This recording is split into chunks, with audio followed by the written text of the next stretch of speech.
સુરતથી. કાલે આપણે પત્રિકા વાંચી ને એમાં જે ટાસ્ક દેરા ને એમાં ભાઈશ્રીએ મને ટાસ્ક આપ્યો હતો, માઇક જો મને મળે ને તો હું મૂકું નહીં.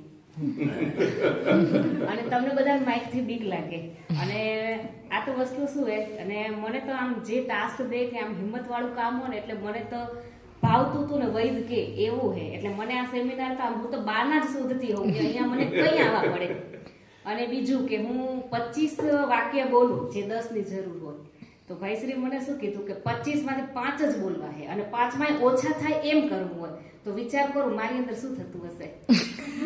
અને ભાઈશ્રી મેં ને 1.5 વર્ષથી માઇક નથી પકડ્યો કે નથી ક્યાંય લેક્ચર કર્યું કે નથી કોઈ જગ્યાએ ગયું. મેં મારો ટાસ્ક પૂરો કર્યો અને આજે પહેલી વખત લીધું હોય. મીટિંગ હોય કે ગમે હોય તો મારા ઘરના મને શું કહેતા ખબર, તમ ત્યાં જઈને બોલવું નથી. અને હું તો મીટિંગની આગળથી તૈયારી કરું અને અડધું તો હું કહું ને એમ જ થાય.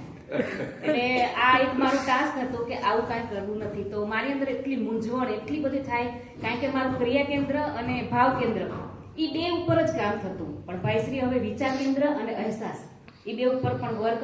હવે મને એમ થાય કે 4 ને લઈને હાલવાનું હોય તો જ આપણું આગળ કામ સક્સેસ જશે એમ. તો બસ હજી મારું વર્ક ચાલુ છે અને લેસન ચાલુ હોય, ભણવાનું ચાલુ હોય, બધું છે. તો હું તો કહું તમે પણ આવી રીતે ભણો અને ભાઈશ્રી જે ટાસ્ક દેરા ને આમ જુસ્સાથી લો કે મને દો ટાસ્ક. બીવાનું તો હે જ નહીં, અને નકો ઘરે બેહીને શું કરો રા, બીવડાવો અને પીઓરા બે જ કરો રા. અહીંયા પણ બીઓ અને તમે તમારા જ દર સામે જીતો અને પછી જુઓ કેટલી મજા આવે એમ. તો હું તો તમને બધાને એ જ કહીશ કે જીવો તો હિંમતથી, નહીં તો પછી જીવવું જ નથી.